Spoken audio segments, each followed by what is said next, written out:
Alain Nathan, bonjour. Bonjour. Alors vous venez de Marseille. Je viens de Marseille. Avec votre invention sous le bras. Est-ce que votre invention a quelque chose à voir avec votre métier de base? En fait, non, pas vraiment. Quel est votre métier de base déjà ça... Mon métier de base, je suis kinésithérapeute et ostéopathe à Marseille.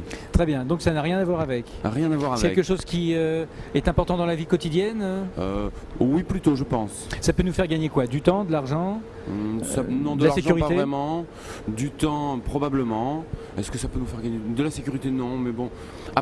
En le voyant différemment, on pourrait dire oui à la plupart des questions qu'on vient de poser là. Ouais, c'est compliqué, vous n'arrangez pas les choses. C'est là. pas très compliqué. Je vais vous répondre non à tout, mais bon. Très bien. Si vous me dites la circonstance dans laquelle vous avez imaginé cette invention, est-ce que ça me donne tout de suite la réponse? Il y a de fortes chances. Là c'est une demande particulière. J'ai fait quelque chose qui était important de faire, je l'ai fait. Bon alors, racontez-moi un petit peu, parce qu'on avance dans la discussion. Dans quelles circonstances ça s'est passé? Dans quelles circonstances? Désormais, ça fait 3 ans que je fais donc des inventions de ce type. Et là, dernièrement, j'ai été rencontré par quelqu'un qui va participer avec moi, par un grand groupe qui va participer avec moi et qui m'a demandé donc de faire quelque chose pour eux et pour tout le monde en même temps. D'accord, c'est un groupe qui est donc, quoi, dans l'énergie, dans la publicité Non, ni dans l'énergie, ni dans la publicité.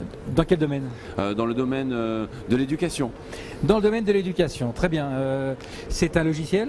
Ce n'est pas un logiciel. Bon, c'est plutôt pour les enfants, pour les adultes? Ça sera pour les deux. Pour les deux, vous ne m'arrangez pas beaucoup. Hein. Allez, si je veux vous aider un petit peu, je dirais plutôt pour les enfants. Oui. C'est pour apprendre? C'est pour apprendre. D'accord, c'est quelque chose qui est pratique, que l'on manipule? On le manipule.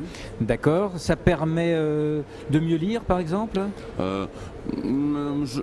On pourra mieux lire en l'appréhendant, mais je pense pas que ce soit le but principal. D'accord, quel est le but principal? Le but principal, ça sera d'apprendre.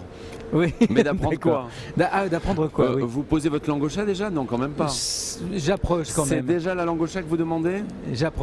Eh bien, c'est quelque chose qui va permettre d'apprendre. C'est un jeu de société qui va permettre d'apprendre à la fois la conjugaison, mais également la langue française. J'ai envie de le voir. On va le regarder tout de suite. Merci Patricia. Alors, oui, d'accord. On a un plateau, un jeu avec des mots, des conjugaisons, des accords, des choses exactement. Comme ça. Ah, oui. On croit qu'on sait et finalement on se rend compte qu'on ne sait pas beaucoup de choses. Merci beaucoup. Je vous en prie, avec plaisir.